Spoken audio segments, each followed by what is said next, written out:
Olá pessoal, bom dia, tudo bem?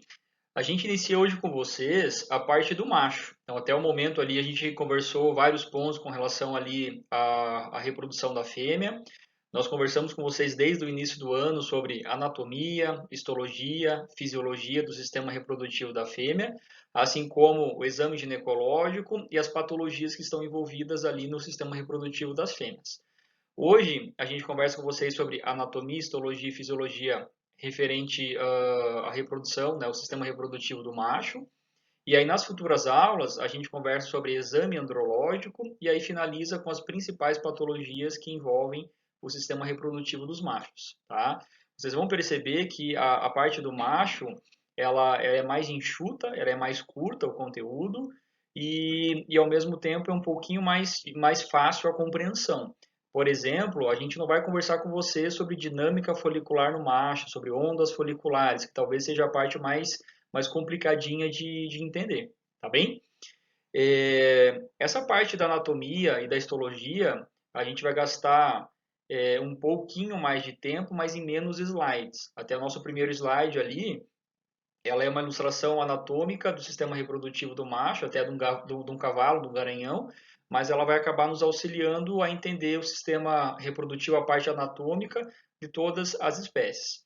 Aí, sequencialmente, eu converso um pouquinho sobre a parte histológica, especialmente do testículo, para a gente entender ali o que é um parênquima testicular, que nesse parênquima a gente acaba encontrando ali o espaço intersticial, a gente encontra os túbulos seminíferos, as células de Leydig, Sertoli e tudo mais. Isso torna-se importante para entender a parte fisiológica, para entender como acontece a interação no testículo para fazer a produção espermática e também fazer a produção dos hormônios, ok?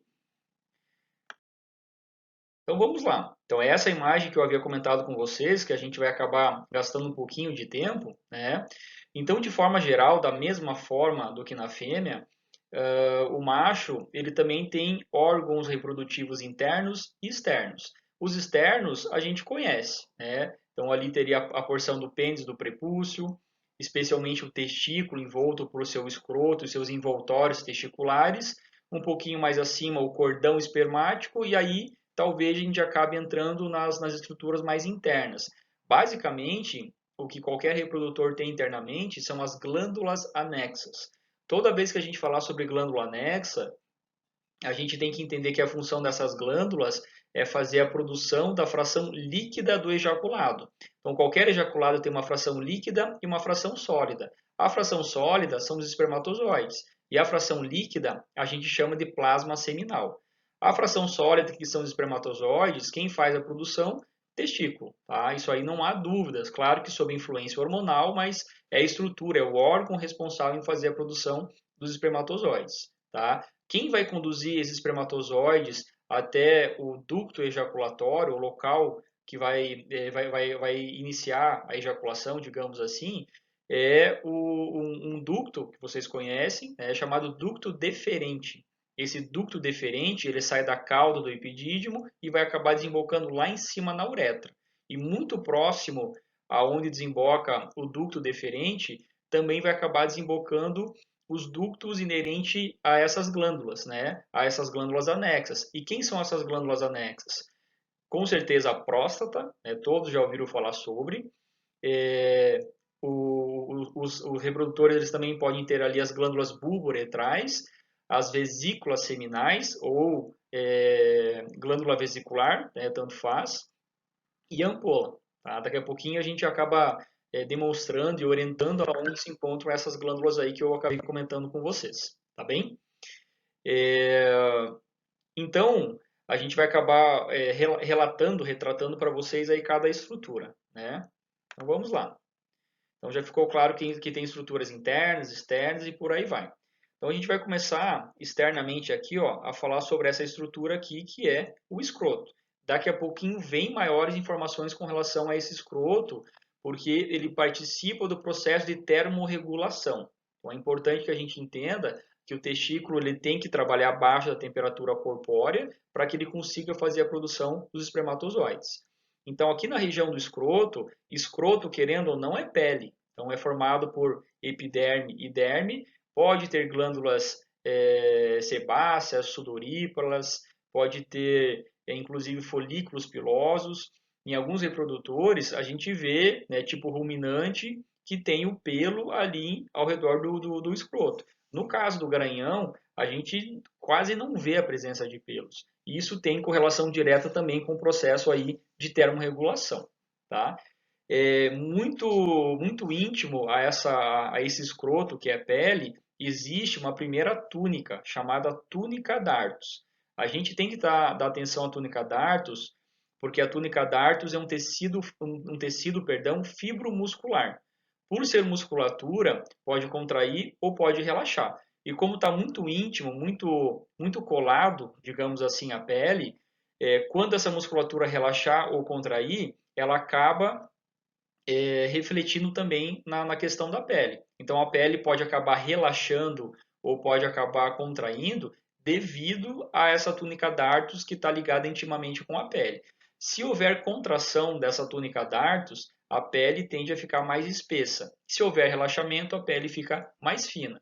E aí, classicamente, isso tem envolvimento com termorregulação. Um dia está muito quente. A tendência é essa musculatura aí relaxar e deixar a pele mais fina para favorecer a termorregulação. É um dia mais frio. Automaticamente, essa musculatura ela vai acabar contraindo e deixando a pele mais espessa. Tá bem? De maneira sequencial, a gente consegue encontrar depois dessa pele, dessa túnica dartos, duas fáscias. A face espermática externa e a face espermática interna. São fáscias, elas são muito fininhas ali e até difícil a gente acabar encontrando elas durante uma castração, por exemplo, tá? Mas o que eu queria expor a vocês? Entre essas duas fáscias, a face espermática externa e a interna, existe um outro músculo chamado músculo cremaster. Esse cremaster está aqui, ó. Tá? Então, esse músculo está localizado entre essas duas fáscias. Tá? Esse músculo cremaster, ele nada mais é do que uma fibra muscular do músculo oblíquo interno abdominal. Então, vocês lembram que aqui no abdômen existem 4 músculos, né, que revestem, que participam da formação da musculatura abdominal. Um deles é o músculo oblíquo interno abdominal. Esse músculo oblíquo interno abdominal, ele participa da formação do anel inguinal, que vocês já conhecem, e através desse anel inguinal acaba descendo uma fibra muscular que vai se inserir lá embaixo no testículo. Tá? Dando origem aí ao músculo cremaster, que também tem papel fundamental na termorregulação. Quando tiver muito frio, automaticamente o cremaster ele contrai e eleva o testículo mais próximo do abdômen. Se é uma condição de uma temperatura mais quente, relaxa e deixa o testículo mais longe da cavidade abdominal. Tá? Então, até o momento, eu conversei com vocês sobre duas estruturas anatômicas importantes que participam da termorregulação, que é a túnica dartos e o músculo cremaster. Tá?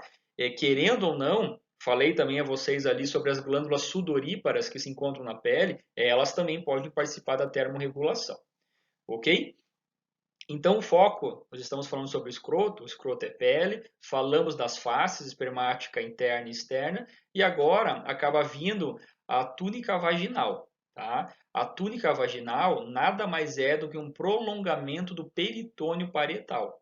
Tá? Então, lembrem lá que o peritônio ele reveste internamente o abdômen, e quando esse peritônio ele chega próximo ao anel inguinal, ele acaba invaginando e vai acabar formando a túnica vaginal. Tá? Essa invaginação ela se dá por conta da própria descida do testículo, que a gente vai ter imagens aí para ilustrar para vocês como acontece essa descida do testículo. Tá bem? Então a túnica vaginal é um envoltório testicular também, que nada mais é do que um prolongamento do peritônio. Tá?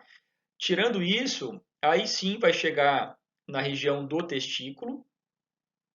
Então, nesse testículo existe uma outra túnica que pertence ao testículo, que é a túnica albugínea, e para dentro do testículo, a gente consegue dividir esse testículo em duas porções, é o parênquima testicular e o mediastino.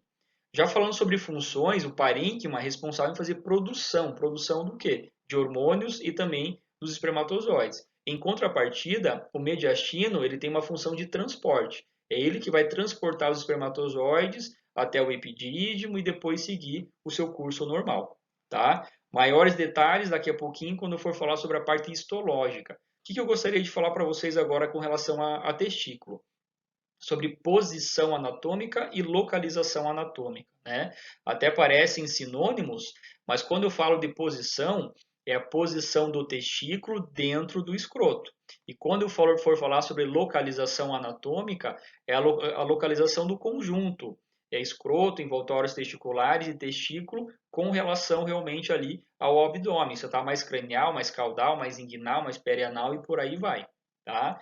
Mas posição anatômica, possibilidades. Vamos iniciar com o que já está exposto a vocês. Esse testículo, percebo que ele está no eixo horizontal. Quem que tem testículo horizontal? O garanhão, sem sombra de dúvida, tá? Como está exposto aí a vocês. E para carnívoros e para suínos, tá? Para cachaços aí, o testículo ele não fica horizontal, ele fica ali com uma leve inclinação. Então ele passa a ser até mais oblíquo, né? Até do próprio garanhão a gente usa o termo horizontal, mas ele tem uma leve inclinação. Então ele tem uma leve inclinação, tá? Aí para carnívoros e para suínos, então ele fica mais oblíquo, e aí para ruminantes, totalmente vertical. Tá? É o que a gente vê no bovino, é o que vê no ovino e vê no caprino. Tá? Então, isso é posição do testículo dentro da bolsa, ok? Localização anatômica, a gente acaba tendo aí duas possibilidades. Se encontra-se em região inguinal ou região perianal. Quem que tem localização perianal? Os suínos e os carnívoros, tá? Então fica lá até próximo, às vezes, ali do esfíncter anal.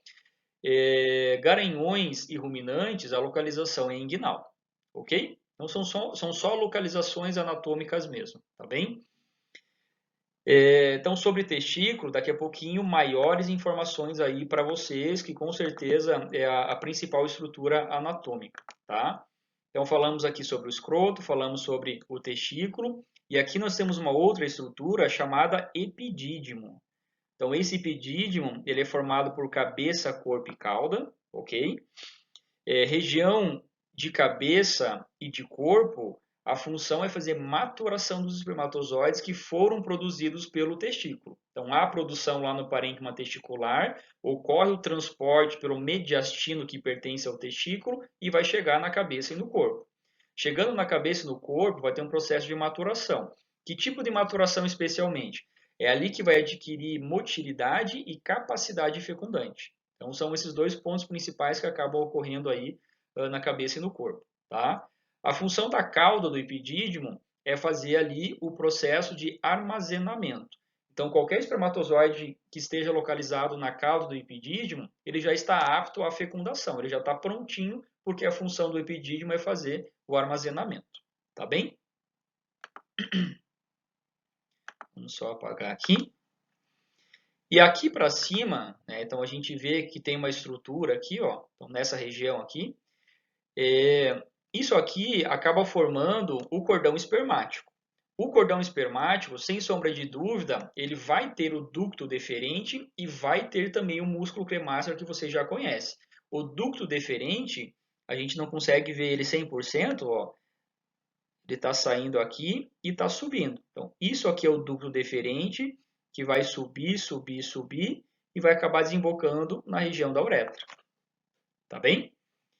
Então, até o momento, vocês já sabem que o músculo cremaster e o ducto deferente participam da formação do cordão espermático. Cordão espermático, a gente também chama de funículo espermático. Tá? Até eu falo isso aí a vocês, porque o nome do processo inflamatório do cordão espermático é funiculite. Então, como o cordão espermático também chama-se funículo espermático, aí vem o termo funiculite. Tá bem? O que mais importante tem aqui, além do deferente e além do cremaster? Vai ter artéria e veia testicular. Esse é um ponto importante. Vou apagar um pouquinho aqui. Eu vou desenhar em cima, mas depois vai ter a vocês também. Mas imagine vocês que vai descer a artéria testicular, tá? E aí vai vir a veia testicular, que é a volta. Só que essa veia, ela como se ela fizesse isso aqui, ó. Ela faz um novelo dessa forma, e aí depois lá para cima ela vai subir retilínea, né? Juntamente ali com a artéria que eu desenhei para vocês em vermelho. Então tem-se uma artéria testicular centralizada e ao redor dessa artéria vai vir a veia fazendo um novelo. Então, nessa região, isso é palpável. Talvez muitos de vocês já tenham visto isso. A essa estrutura, a gente dá o nome de plexo pampiniforme. Tá? O que é o plexo pampiniforme? Então, é onde nós temos a artéria testicular centralizada e a veia, né, fazendo ali um novelo, englobando essa artéria testicular. E qual é a função disso, mais uma vez? Termorregulação. Entender o seguinte, o sangue arterial está vindo do corpo com a temperatura corpórea, seja lá 37, 38 graus Celsius. Como foi para a periferia esse sangue arterial para fazer a sua função principal, que é a oxigenação dos tecidos, como foi para a periferia, acabou perdendo temperatura. E aí, quando tem o retorno venoso, esse sangue venoso ele está mais frio, tá? E como essas veias passam por fora da artéria, digamos assim, é como se fosse uma serpentina, vai acabar fazendo um resfriamento do sangue arterial que está chegando. Vocês conseguem compreender? Então, sangue arterial descendo lá e ao redor o venoso, né? A veia ao redor ali que está mais fria. E aí promove o resfriamento do sangue arterial que está vindo. Tudo bem? Então, em resumo, com relação à termorregulação, vai ter a túnica dartos, o músculo cremaster, o plexo pampiniforme e, querendo ou não, as glândulas sudoríparas. Tudo isso aí, trabalhando de maneira conjunta, faz com que o testículo fique aí, isso é variável, mas entre 3 a 6 graus a menos do que a corpórea. Então, a gente tem a imagem do garanhão aí, por exemplo, o normal da temperatura testicular é 33, 34 graus Celsius, sendo que a corpórea normal é lá por volta dos seus 38 graus. Ok? Então vamos lá. Só apagar aqui a artéria e a veia. Aí, ok. Então, dessa forma, né, a gente comentou com vocês sobre o cordão espermático, né, que tem um músculo cremaster, que tem a artéria e a veia testicular, e tem também ali o ducto deferente, tá bem? E aí vocês percebem que tem uma membraninha aqui, isso aqui é um ligamento, a gente chama de mesórquio, tá? Então, esse mesórquio ele fica realmente entre a parte vascular, o deferente e o músculo, né? E tudo isso aí acaba sendo recobrido também pela túnica vaginal. Então, essa túnica vaginal vem lá de cima, né? Ela vem passando por todo o cordão espermático e vai recobrir lá embaixo o testículo também. Ok? Então a gente gastou um bom tempo para falar sobre essa parte do testículo, porque realmente ela é importante. A gente entender como funciona a anatomia, porque tem um vínculo histológico e fisiológico também. Tá bem? Retomamos aqui ao ducto deferente. Ó. Então esse ducto deferente ele vem aqui para desembocar na uretra, e quando ele vai desembocar na uretra, ele faz uma dilatação. A essa dilatação a gente dá o nome de ampola. Tá? Essa ampola nada mais é, como eu já falei, é uma dilatação do ducto deferente, da porção distal do ducto deferente. Funciona como reservatório de espermatozoides? Funciona. Essa região ela também é glandular. Então, algumas literaturas afirmam que a ampola também é uma glândula anexa, da mesma forma que a próstata o é, da mesma forma que a bulbo uretral também é, e da mesma forma que a vesícula seminal também o é. Tá? E aí já começamos algumas diferenciações. Suíno não tem ampola. Tá? As demais espécies, todas elas têm, e a espécie suína não tem ampola. Então, a ampola funciona como reservatório de espermatozoides e aí é ela que vai acabar desembocando dentro da uretra, num possível ejaculado, né, para seguir o caminho. Né? Vai passar pela uretra prostática, uretra membranosa e uretra peniana e aí já é meio externo. Tá? O que falta para falar para vocês de anatomia são as glândulas anexas.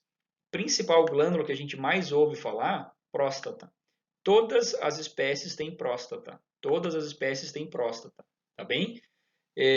Porém, nos ruminantes, ela é rudimentar, ela é pouco desenvolvida, tá certo? Aqui, as bulbo-uretrais. Então, elas são pares, são duas bulbo-uretrais que existem. O canino não tem bulba uretral, tá? Canino não tem bulba uretral. E aqui, as vesículas seminais. Tá? Elas são pares também. A única que é única é a próstata. Tá? Outro ponto importante até da próstata, que eu não comentei com vocês, ela envolve a uretra, né? Então tem lá a próstata e no meio passa a uretra. Qual que é a importância disso? Se você tiver um aumento prostático, esse aumento prostático ele pode comprimir a uretra e automaticamente fazer disúria, dificuldade para urinar, fazer hematúria, presença de sangue na urina, tá bem? Então, retomando a vesícula seminal, então ela também é uma glândula anexa. Exceções, então sempre temos, né? Carnívoros não têm vesícula seminal. Então, o gato e o cão não têm vesícula seminal. Então, dessa forma, percebo que para o cachorro sobrou só a próstata, né? E por conta disso, a próstata no cão é super desenvolvida. Então, é a principal e quase única glândula anexa, tem ampola também, mas o principal papel, né, de glândula anexa é inerente ali à próstata. Então, a gente acaba encontrando, de certa forma, uma certa frequência de alterações prostáticas em machos caninos adultos não castrados. É muito comum fazer hiperplasia prostática benigna da próstata. É um aumento prostático por ação hormonal. Então, por muita ação de hormônio androgênico, a próstata começa a aumentar de tamanho, né? E aí comprime a uretra. Como a origem é hormonal, castra. Né? E castra, a tendência é a próstata acabar reduzindo. Ok? Então, acredito que seja isso, né? Tem só o pênis também, que está exposto aqui para vocês, ó, que fala prepúcio, uretra e tal, né? O que eu teria para falar sobre a questão de pênis, existem dois tipos de pênis, o pênis do tipo fibroelástico e o pênis do tipo músculo cavernoso. Quem tem pênis do tipo músculo cavernoso? Carnívoros e equinos. O que é um pênis do tipo músculo cavernoso? Para que a ereção aconteça e a própria cópula aconteça, tem que ter relaxamento dos corpos cavernosos, esponjoso, para que tenha entrada de sangue e a ereção aconteça, tá? E as demais espécies, suínos e ruminantes, eles acabam tendo aí um pênis do tipo fibroelástico, né? É aquele pênis que tem o S peniano, que vocês conhecem, também conhecido como flexura sigmoide, que é onde acaba se inserindo o músculo retrator do pênis. Então, para um ruminante, um touro, por exemplo, quando ele vai fazer a cobertura, pouco importa se há relaxamento dos corpos cavernoso e esponjoso para que ocorra a cópula, né? Simplesmente ocorre o relaxamento do músculo retrator do pênis, que está inserido no S, aí automaticamente aquele S, né, ele acaba se desfazendo e promove um alongamento do pênis. Promovendo esse alongamento, ocorre a exposição peniana e aí o reprodutor consegue fazer a cópula, ok? Então seguimos adiante. A gente vai retomar a parte testícula aí, ó. Queria comentar com vocês brevemente sobre a descida do testículo, tá? Vocês sabem que o testículo ele acaba se desenvolvendo em cavidade abdominal da mesma forma que o ovário também acontece.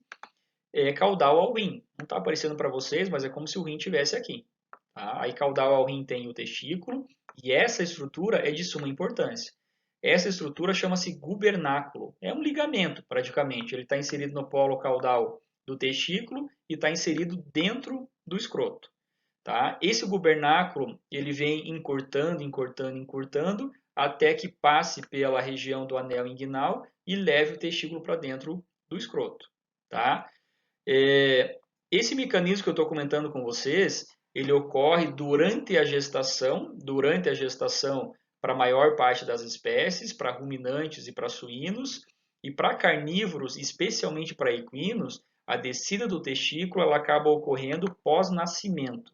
E é por isso que a gente vê uma maior frequência de indivíduos criptorquidas em equinos e em caninos, porque a descida do testículo ela acaba ocorrendo após o nascimento. Tá? O que é necessário, então, para que ocorra a descida do testículo? É necessário que o gubernáculo faça encurtamento e que o anel inguinal esteja aberto. Se isso acontecer, o testículo desce.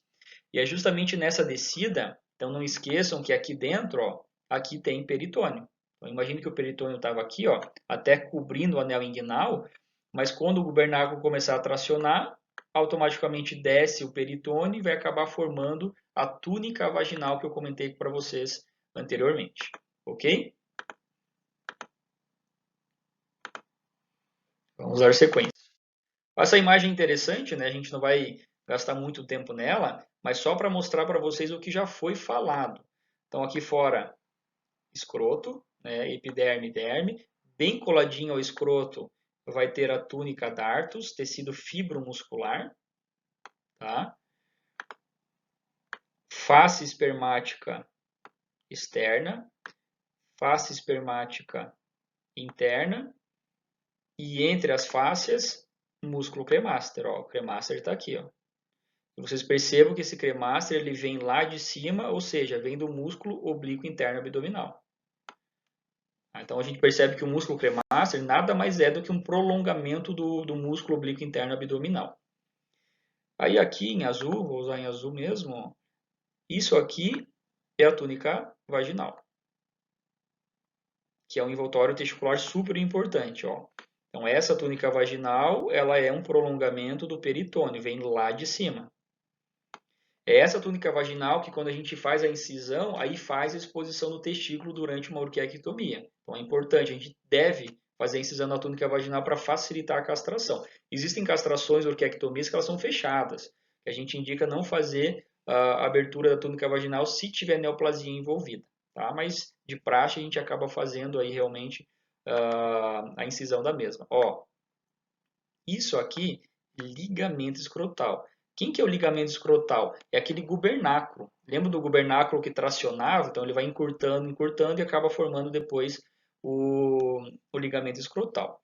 Já vai dar maiores detalhes, né? Testículo e o epitídimo, cabeça, corpo e cauda. E aí da cauda sobe aqui o ducto deferente. Tá? Então são estruturas aí que a gente já havia comentado aí com vocês. Há estruturas que são importantes, né? Todas elas aí. Só que a maior importância, querendo ou não, ela é vinculada aí ao testículo, tá? Essa imagem é só para ilustrar para vocês o cordão espermático. Ó, cordão espermático formado por quem, que a gente já comentou com vocês? O ducto deferente, né? Então esse tubinho aqui. Acho que nessa imagem não está aparecendo para nós um músculo cremaster, mas ele passaria, né, aqui. Acho que não está na imagem, né? Não está. Isso aqui é o mesórquio, tá? E aqui, ó, é aquilo que eu havia comentado com relação ao plexo. Então, tem-se uma artéria testicular quase centralizada. E aí, ó, muita ramificação venosa. Então, tudo que eu estou tentando passar em azul aí para vocês são veias testiculares que ficam ao redor da artéria para formar o plexo pampiniforme, cuja função é termorregulação. É fazer com que o sangue venoso resfrie o sangue arterial por troca de calor, né? Porque não há comunicação vascular direta e simplesmente as paredes dos vasos se encostam e aí favorece essa termorregulação. E a tudo isso aqui, né? A tudo isso aqui a gente dá o nome de cordão espermático ou funículo espermático. Tá? Só aproveitando a imagem, né? Acho que fica claro que é garanhão, tá? Por questão de estar horizontal. Aqui cabeça, corpo e cauda. A cauda é mais desenvolvida porque é o local de armazenamento. E aqui sobe o deferente. E aqui dentro, a gente vai dar maior atenção agora, testículo com seu parênquima e o seu mediastino. E daí, ó. Isso aqui acho que é de camundongo, né, para caber na lâmina, né? Mas vamos lá. Essa porção central a gente chama de mediastino, tá? Aqui dá para ver até, ó, o epidídimo, né, cabeça, corpo e cauda, e toda essa região para fora. Tá ruim de fazer aqui, né, mas só para vocês entenderem. E toda essa região aqui de fora a gente chama de parênquima. Aí tem as divisões aí que, entre aspas, pouco importa, né? Ó, tem septos testiculares, lóbulos testiculares. Mas o que eu quero que vocês saibam? Que num parênquima testicular existe os túbulos seminíferos e o espaço que fica entre os túbulos seminíferos a gente chama de interstício. Daqui a pouquinho já vai aumentar uma imagem para vocês. Então, o parênquima testicular, ele é formado por várias estruturas circulares dessas, que tem um buraquinho no meio que é a luz. Não esquecer que isso aqui é um túbulo seminífero. É dentro do túbulo seminífero que a gente vai encontrar as células de Sertoli, tá? E as células germinativas. Quem são as células germinativas? São aquelas células que vão se desenvolver até formar os espermatozoides. E o espaço, esse espacinho aqui, ó, que fica entre os túbulos seminíferos, a gente chama de espaço intersticial. E é nesse espaço intersticial que a gente vai acabar encontrando as células de Leydig, ok? Então, Leydig para fora, que é espaço intersticial, e dentro do túbulo seminífero, as células de Sertoli.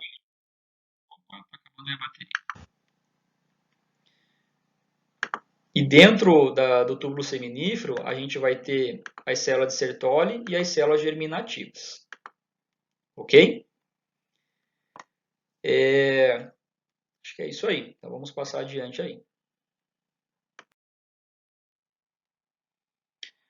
Isso que eu havia comentado com vocês, ó. Então, na porção do parênquima testicular, existem os túbulos seminíferos e o interstício. Então, cada estrutura arredondadinha dessa aqui é um túbulo seminífero, né, com a sua luz ao centro, e o espaço que fica entre os túbulos seminíferos chamamos de interstício, que é onde estão localizadas as células de Leydig e para dentro do túbulo seminífero, célula de Sertoli e célula germinativa.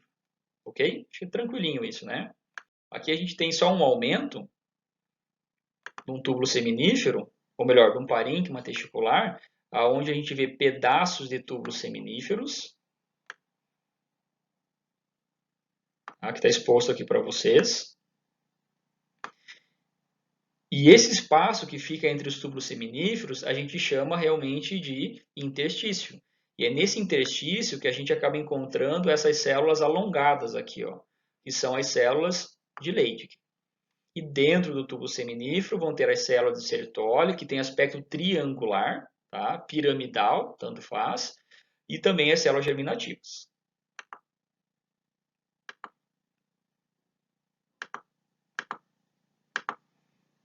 Ok?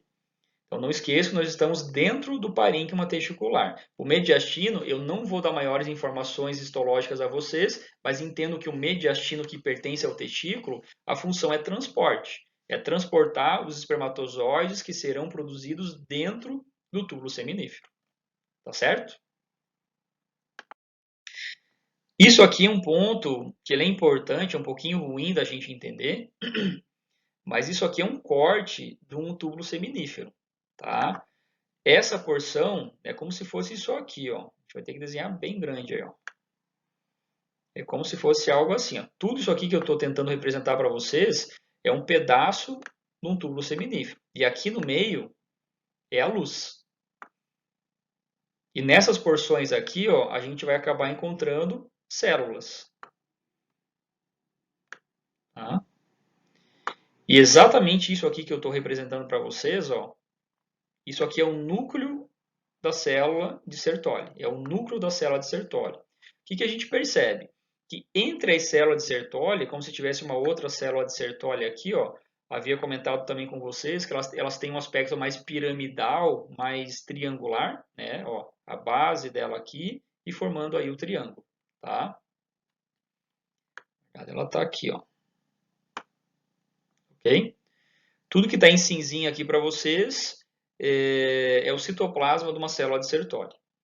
E aí vocês percebem que entre as células de Sertoli tem outras células aqui, ó. Essas células aqui são as células germinativas.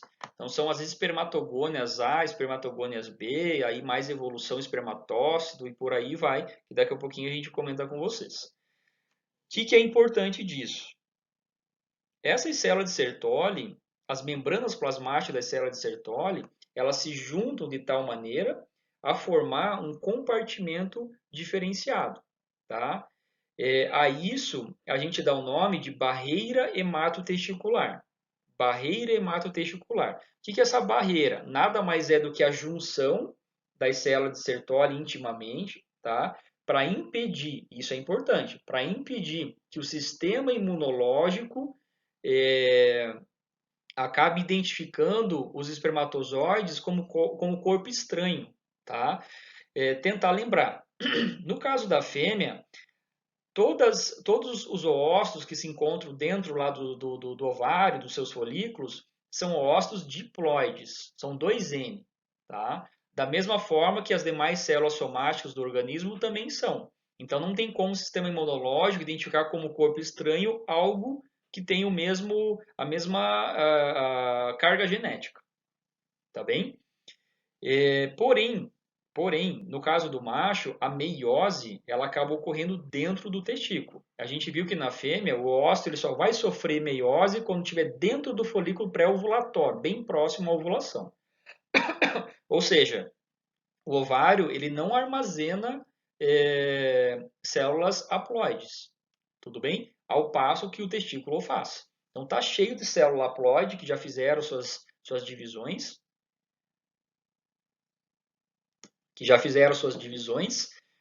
e aí são células haploides. E por serem células haploides, elas são células que são estranhas ao organismo, tá? Então, dessa forma, tem que existir um compartimento que proteja essas células. Quem que é esse compartimento? É um compartimento que ele é protegido pela barreira hematotesticular, tá bem? Então, até eu coloquei para vocês aqui, ó, e já está representado também, esse compartimento que está em vermelho, que é o compartimento basal, podem ficar células diploides. Tá? Podem ficar células diploides que podem entrar em contato com o sistema imunológico que não vai ter problema algum. A partir do momento que uma célula diploide faz meiose e torna-se haploide, ela tem que ficar protegida. E ela vai ficar protegida daqui para cima. É nesse espaço que está em azul, né? Esse compartimento azul que é o compartimento adiluminal, que a gente chama adiluminal, tá bem?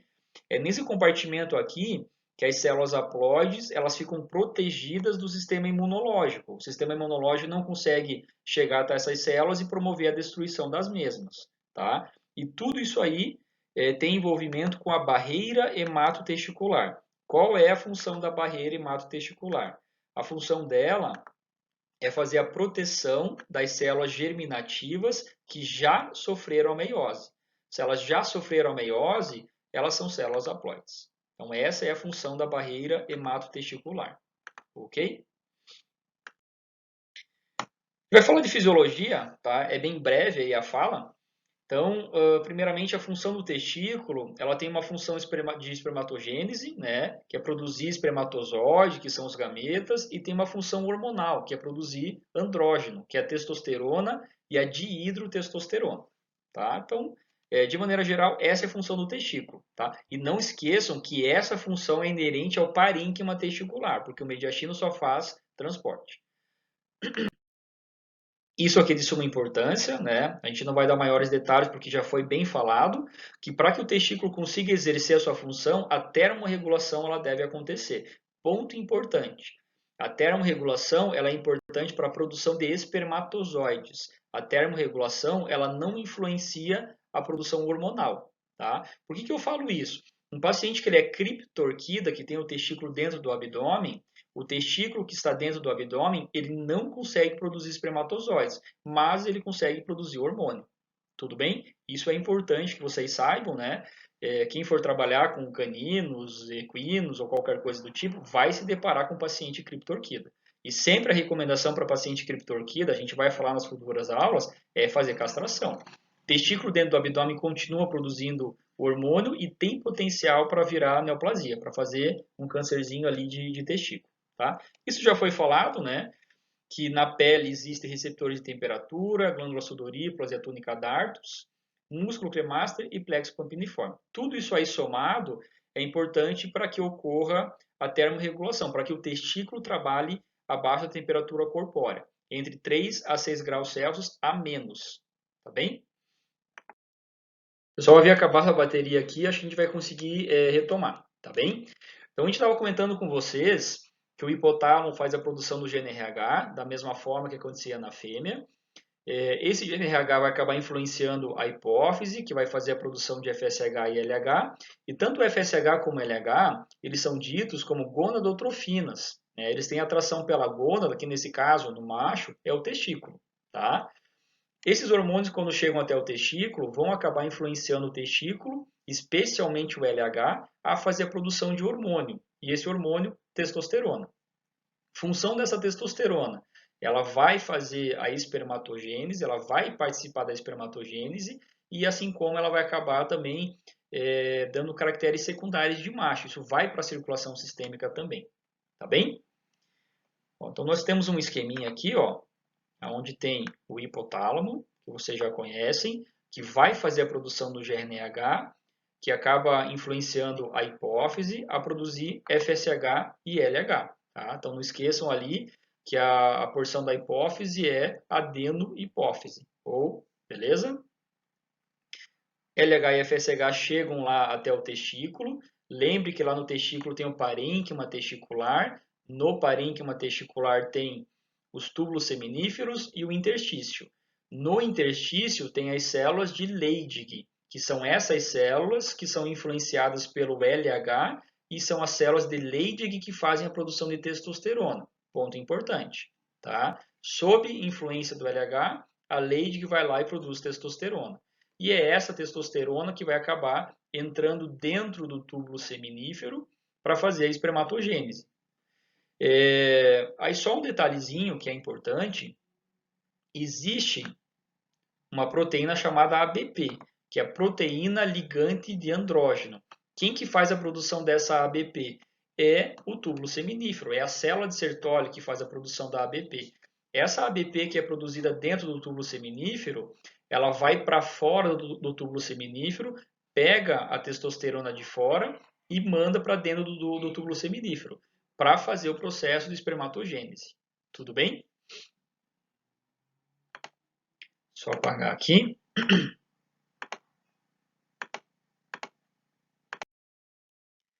Então, esse é o esquema, né? Então, o hipotálamo, então, o indivíduo ali atingiu a puberdade e tudo mais. Esse hipotálamo vai produzir GNRH, que vai influenciar a hipófise a produzir FSH e LH. Tranquilo, né? Tanto o FSH como o LH são gonadotrofinas, né? Então, elas têm atração pela gônada, que nesse caso são os testículos, tá? Lá no testículo, ficou em cima ali, mas eu já vou falar para vocês o que está ali embaixo. Lá no testículo, parênquima testicular. Parênquima testicular tem que pensar túbulo seminífero e interstício. Dentro do túbulo seminífero, célula de Sertoli. Fora do túbulo seminífero, que é o interstício, célula de Leydig. O FSH, ele estimula a célula de Sertoli. E o LH, que é essa flechinha aqui, ó, ele vai acabar estimulando as células de Leydig. Tá? Então, aqui está a célula de Leydig. Beleza? Já vamos seguindo com o esquema. Ó. Então, a célula de Sertoli, influenciada pelo FSH, vai produzir aquela ABP que eu comentei com vocês, que é a proteína ligante de andrógeno. Qual que é a função da ABP? Ela vai se ligar ao andrógeno, que é a testosterona, tá? E vai pegar essa testosterona e vai levar para dentro do túbulo seminífero. Olha lá. Ó. Então, não esquecer, quem está aqui, ó, quem está aqui é a célula de Leydig. A Leydig, quando ela é influenciada pelo LH, produz testosterona. Essa testosterona, o que vai acontecer com ela? Ela tem que ir para dentro do túbulo seminífero para fazer a espermatogênese. E parte dela vai para a circulação sistêmica. Mas o que eu havia comentado com vocês? Essa testosterona, ela foi produzida no interstício, ela não consegue ir sozinha para dentro do túbulo seminífero. Quem que faz esse auxílio? Quem que faz esse transporte? A ABP. Então, a ABP sozinha ela não vai. Aí a ABP se liga e aí sim a testosterona vai para dentro do túbulo seminífero para fazer espermatogênese. Tudo bem? Nós temos também mecanismos de retroalimentação, da mesma forma, de feedback, vocês conhecem aí, da mesma forma que a gente tinha para a fêmea. Né? Então, o LH produz a testosterona que vocês conhecem, que vai para a circulação, e essa testosterona, quando ela faz um feedback, uma retroalimentação com LH, que é um feedback negativo. Então, quanto mais testosterona, tá, menor será a produção do LH, e vice-versa, tá bem? Então, quando começar a reduzir a concentração plasmática de testosterona, a hipófise, o hipotálamo percebem isso e aí aumenta a produção de LH. É uma retroalimentação até para conseguir fazer um controle da produção de testosterona, para o organismo saber até quando ele tem que fazer a produção. E nós temos um outro que a gente não fala muito, ó, já vai aparecer para vocês, esse aqui eu havia comentado. Ó. Quanto menor a concentração plasmática de testosterona, maior será do LH. Okay? E aí o outro que eu ia comentar, que é do FSH, tá? É a inipina. Vocês conhecem lá já da fêmea, né? Essa inibina aí, no caso da fêmea, ela bloqueia a liberação do FSH. E aqui da mesma forma, ó, quanto mais inibina, menor é a concentração plasmática de FSH. Qual que é a função disso? Isso tem vínculo com a ABP, né?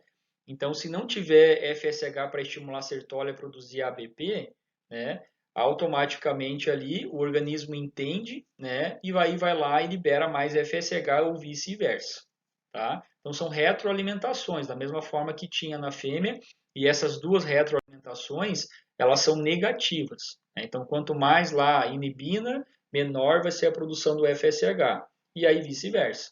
Com a testosterona, a mesma coisa vinculada ali ao LH, tá bem? Evoluindo um pouquinho mais, né? Isso aqui a gente já havia comentado com vocês, que as células de Leydig, elas têm a função de produzir testosterona, e a célula de Sertoli, ela tem uma função de nutrição, uma função de secreção, que é a produção da ABP, ela participa da formação da barreira hematotesticular e tem um papel de fagocitose. Lá no finalzinho da espermatogênese, o excesso de citoplasma ele tem que ser eliminado e ele vai ser fagocitado pela célula de Sertoli. Então, essas são as linhagens espermáticas. Então, toda vez que a gente fala sobre espermatogênese, vocês têm que entender que é a produção de espermatozoides, é a produção de células espermáticas, tá bem? A espermatogênese, ela dura por volta de 60 dias, 60 dias. E dentro desses 60 dias, a gente consegue encontrar três fases. Uma primeira fase que dura em média 20 dias, a espermatocitogênese. Uma segunda fase que também dura em torno de 20 dias, que é a meiose. E uma última fase, que é a espermiogênese, que também dura em torno de 20 dias. Aí totalizando ali os 60 dias, tá? Dos 60 dias, nas primeiras duas fases, que vão durar no seu total 40 dias, existe divisão celular, tá? Sendo que na primeira fase, a divisão celular é por mitose, e quem sofre isso são as espermatogônias A e B, simplesmente para quê? Multiplicação, para ganhar número. Na segunda fase, que é a meiose, quem sofre isso? Espermatócitos primário e secundário. O objetivo agora é reduzir a carga genética. Então, enquanto que na mitose a gente ganhava número e as células permaneciam como diploides, na meiose essas células ali vão acabar reduzindo a sua carga genética. Deixam de ser diploides e passam a ser haploides. Na última fase, que é uma espermiogênese, é o nome da fase, não tem multiplicação. Isso é importante que vocês saibam. Não há divisão celular. Simplesmente vai ocorrer maturação e diferenciação das células, basicamente dos espermatócitos em espermatozoides. Tá bem? Então, em resumo, espermatogênese 60 dias, 3 fases. Aonde na primeira e na segunda fase, que cada uma duram 20 dias, existe divisão celular por mitose e depois por meiose. E aí os últimos 20 dias é só maturação.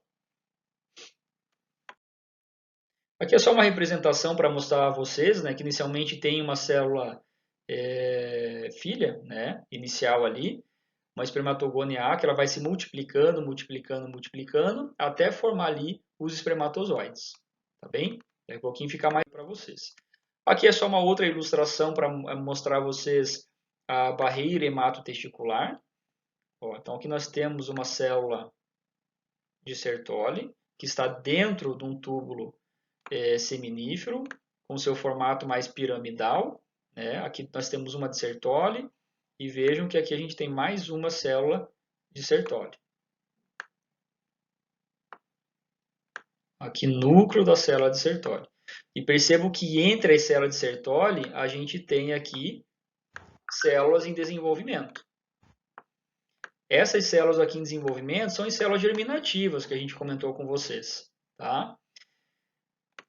Aqui seria a delimitação do túbulo seminífero. Então, isso aqui é um túbulo seminífero, aonde aqui no centro a gente vai ter a luz.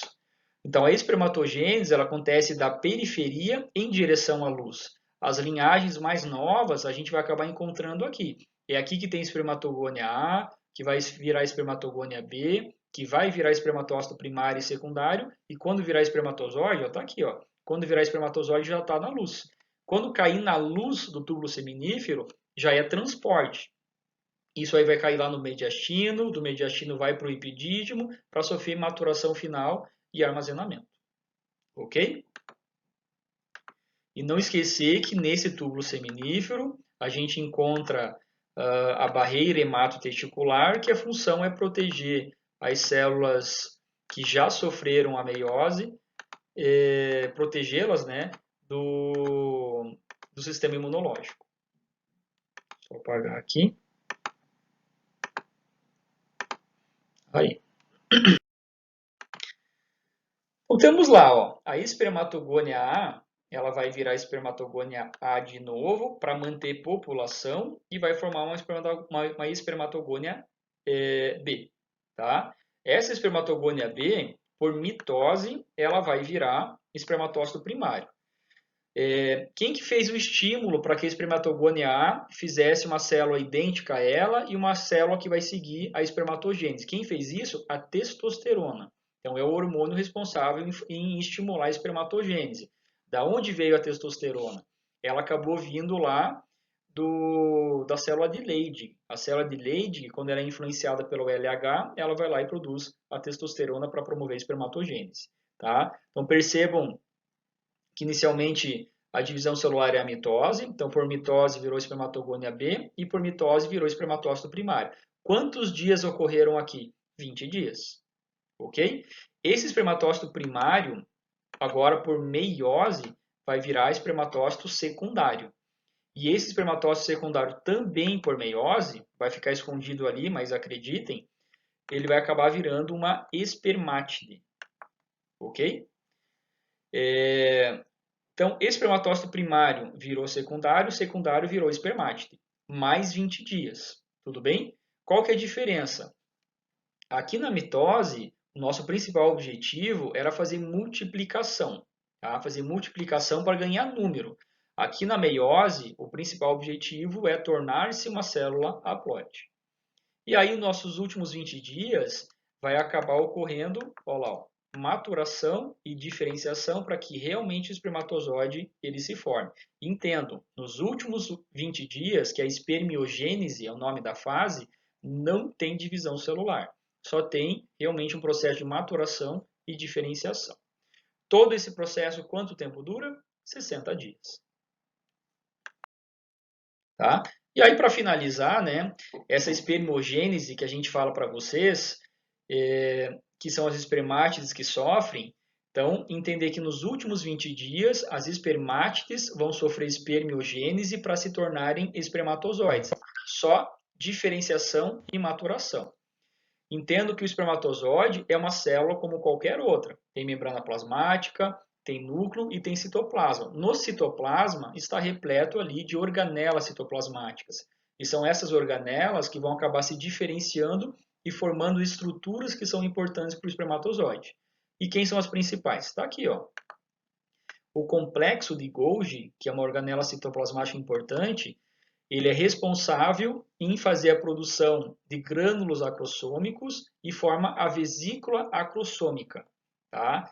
É essa vesícula acrossômica que vai acabar formando o acrossoma. E dentro do acrossoma, o que, que vai ter? Enzimas. Então, imaginem lá vocês, ó, tem um espermatozoide, cabeça, a peça intermediária e a caudinha, né? Vai estar o núcleo, e aqui na frente, e esse negocinho que eu estou desenhando para vocês, isso aqui é o acrossoma. Quem que ajudou a formar esse acrossoma? Quem ajudou foi o complexo de Golgi. Lembre que o complexo de Golgi, uma das funções dele é fazer a produção de enzimas, que é o que é interessante nesse momento. Qual é a principal enzima? A enzima hialuronidase. Para que o espermatozoide quer enzimas? Para que ele consiga perfurar a zona pelúcida do óvulo e promover a fecundação. Ok? Os centríolos, que também são organelas citoplasmáticas importantes, vão formar o flagelo. O flagelo é a cauda. Então, a cauda do espermatozoide, ela veio de uma organela citoplasmática chamada centríolo. As mitocôndrias, né, são importantes, elas vão acabar se aglomerando na peça intermediária. Tá? Lembre que as mitocôndrias têm função de produção de energia. Tá? Então, isso é importante porque a peça intermediária como o próprio nome já diz, ela fica bem no meio, fica no intermédio da cabeça e da cauda. A energia será produzida ali para que realmente o flagelo, a cauda, ela tenha movimentação, tenha motilidade. Vai ocorrer condensação e alongamento do núcleo e o citoplasma, o excesso de citoplasma será fagocitado pela própria célula dissertória. Já havia comentado com vocês. E aqui nós temos essa evolução, ó. Isso aqui é uma espermátide. Essa espermátide, ela foi formada no finalzinho da segunda fase, que é a meiose. Então percebam, é uma célula normal. Então membrana plasmática, o núcleo, aqui nós temos complexo de Golgi, mitocôndria e centríolos, que são as principais organelas citoplasmáticas que nos interessam no contexto ali da espermiogênese. Esse complexo de Golgi vai produzir o grânulo acrossômico. Esse grânulo acrossômico ele vai formar a vesícula acrossômica, que é o acrossoma, que vai ficar localizado exatamente aqui na periferia do núcleo, né? Que vai ter as enzimas e tudo mais para auxiliar no processo ali de fecundação. Percebo que os centríolos, nessa imagem seguinte, sumiu. Só que ele não sumiu. Ele acabou formando quem? O flagelo. Aqui está o flagelinho que veio dos centríolos. As mitocôndrias, elas começam a se organizar para participar da formação da peça intermediária. Então, é nessa peça intermediária que as mitocôndrias se acumulam para produzir energia e ter batimento do flagelo, para ter motilidade. E aí o excesso de citoplasma, ele vai ser absorvido para que realmente o espermatozoide fique mais leve, porque esse excesso de citoplasma, ele não tem mais função alguma. Tudo bem? Então perceba o seguinte, não houve divisão celular. O que houve? Houve maturação e diferenciação, que é o que vai acabar ocorrendo nesse momento final da espermatogênese, que a gente chama de espermiogênese. Ok? Então é isso aí, pessoal. Então a gente acabou concluindo. É claro que é algo um pouco resumido por questão de tempo, mas a gente acabou abordando com vocês a anatomia, histologia e a fisiologia do sistema reprodutivo aí do macho, tá? Eu espero que vocês tenham aproveitado aí a aula e as perguntinhas, dúvidas que vocês tenham, por favor, façam aí agora no chat. Beleza? Até mais.